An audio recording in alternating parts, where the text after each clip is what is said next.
Hello and welcome to FRQ of the day number 6. This one is from the 2019 exam. It was common on A, B, and BC, so again, you may have seen it before. This was an accumulation function question, another pretty common type. So what it gives us, it says the continuous function f is here, and it says it's got 2 lines and a quarter of a circle. And it also tells us that we know about this point on the graph of f, which is, I guess, going to be helpful later, since that's not a whole number, that point. My first question here is about integrals. It says the integral of f. We have the part from -6 up to 5, so that's part of what's not on the graph, and it wants us to find the part from -6 to -2, so we're going to be finding that missing part. The first thing I would do is, because it's about integrals, the integral of this graph, integral means area. So I would actually start by finding all of the areas under the curve and labeling them on my picture. So we're going to use geometry formulas to do that. So like this first little triangle here, if I do 1/2 base times height, 1/2, 1 times 1, this area is 1/2, okay? This little triangle here, it's the same size, but under the x-axis, so this is a -1/2. This tiny little triangle, 1 times 1/2 times 1/2. This is -1/4, this bit here. So, okay, so the matching one up here will be +1/4. And then this box is 1, and then I'll do this triangle separate. 1/2 base times height, 1 times 2 times 1/2. So that triangle is also 1. All right, now for the circle part. So it told me this was a quarter of a circle. So I'll do pi r squared. My radius would be 1, 2, 3. So I'm going to get 9 pi for that whole circle. So the quarter circle that I have here is going to be 9 pi over 4. However, I will point out the quarter circle is not the area under the curve. This is the area under the curve. So this is going to be a situation where you're going to need to find the whole box and then subtract out the quarter of the circle. So the whole box is going to be a 3 by 3, so 9. So then this area under the curve is going to be the whole box 9 minus my quarter circle, the 9 pi over 4. So I'll add that to my picture. 9 minus 9 pi over 4. I know it's a little hard to see, but that is where I would always start with this kind of question, is labeling all of your areas. Yes, it seems a little time consuming, but it's going to help you answer all of these questions. Okay, so my first one, part A, says, this is one of these start plus change equals end kind of problems that we've been looking at a bit in class. It tells me that the area from -6 to 5 is 7. So I like to sketch it out like this. You don't have to. But I like to say, okay, from -6 all the way up to 5, that area is 7. Okay. And it says find the value from -6 up to -2. So this is the area that I am curious about. Here's what can help me out. From -2 to 5, that's the part that I can see on my graph. So I can find the area from -2 to 5, and then I'll be able to solve for this missing part. So if I add up all these areas, I'm going to get 1/2 minus 1/2, so that's 0. -1/4 plus 1/4, again, nothing.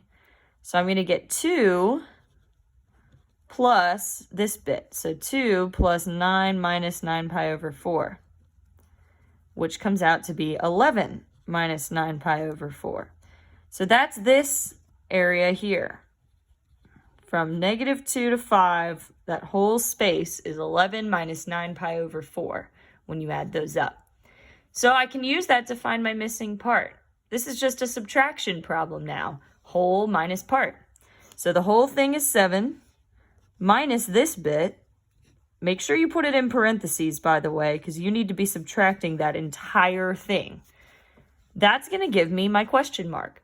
So if you are short on time, you can definitely leave it like that. That is an acceptable form of this answer, as long as you have the parentheses. Or if you've got the time, 7 minus 11, -4, and then distribute the minus, so -4 plus 9 pi over 4. So this was a 3-point question because it is a little time consuming. So your points breakdown here, you got 1 point for the idea here where you should have had this part plus this part equals this. So I'm going to call that the part plus part equals whole idea. You got another point for correctly getting the area from -2 to 5. So if you got the 11 minus 9 pi over 4. And then you got a third point for your final answer. All right, let's look at part B. Part B said evaluate, and then it gives you this integral expression. So I'm going to just start by jotting that down. So the integral from 3 to 5 to f prime of x plus 4 dx. Now, before you start worrying about, oh, well, I don't know what f prime is, I don't have an equation, it's actually okay. You're not going to need an equation. So I'm just going to start how I would start any antiderivative problem. I'm going to take the antiderivative of this and then see if I can plug in my bounds. So the 2 is going to stay. The antiderivative of f prime would just be f, since integral and derivative undo each other. Plus, antiderivative of 4 would be 4x. And then it does have bounds, so I'm going to draw my bracket and put my bounds on there. Now, all I have to do is plug in my bounds, top minus bottom. So I'm going to get 2f of 5 plus 4 times 5. So that's my top bound. Throw it in parentheses. Minus, I'll put some parentheses, so I subtract the whole deal. Plug in the 3. So 2f of 3 plus 4 times 3. And if I solve this, I'll have my answer. Here's the good news. The f of 5 and the f of 3, that's what this graph is f. So I can just read the graph to get those. So let's see. F of 5 is 0. Okay. So I'm going to have 2 times 0 plus 4 times 5 is 20. Now, f of 3, when I look at the graph, I'm like, shoot, that's not a whole number. That's why they gave us this information that I circled at the beginning.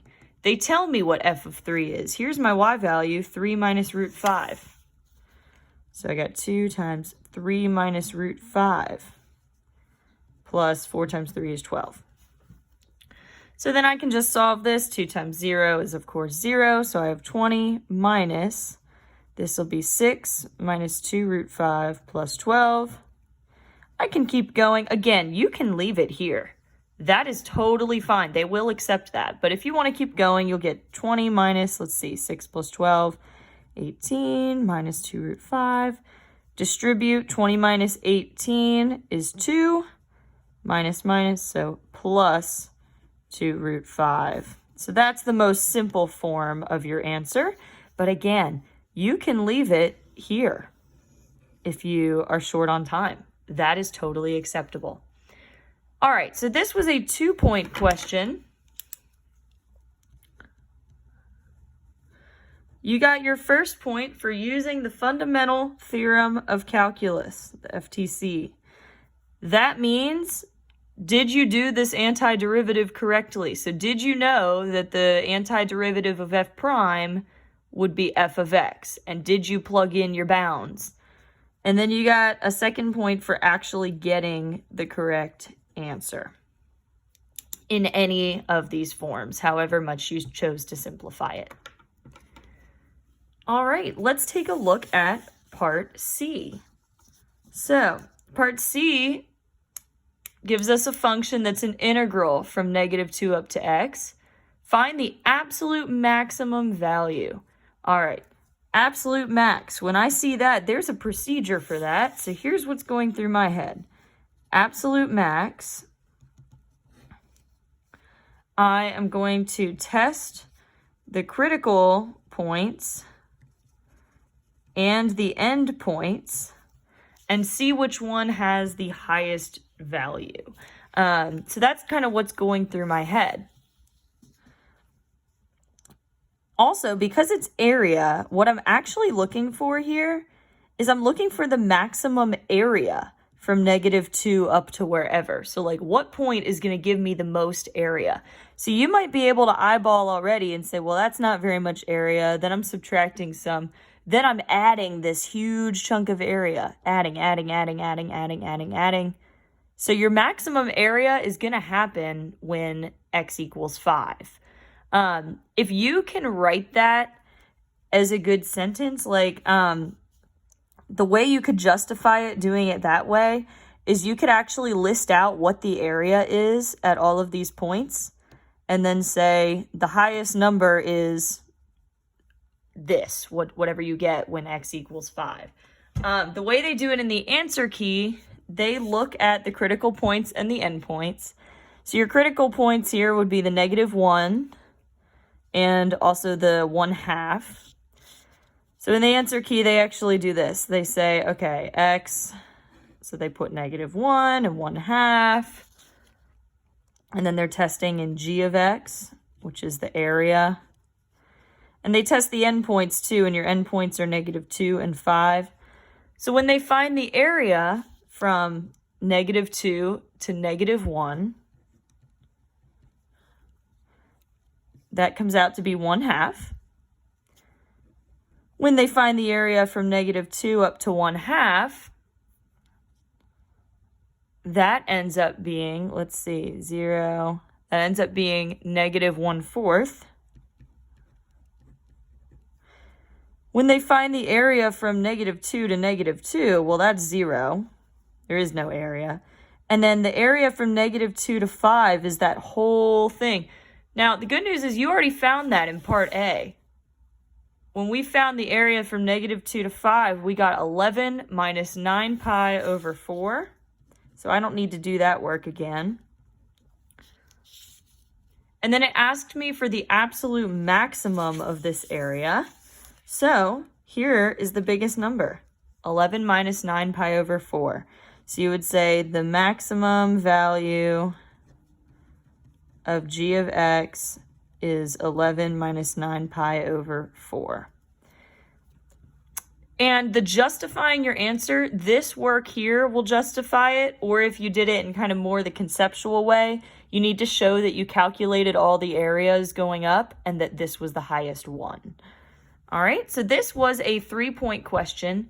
Typically, absolute max is a 3-point question, so it's worth your time if you can get this type of question down. You can get a lot of points. The first point you got for identifying that the derivative of g would just be f itself. So basically, were you using the graph of f?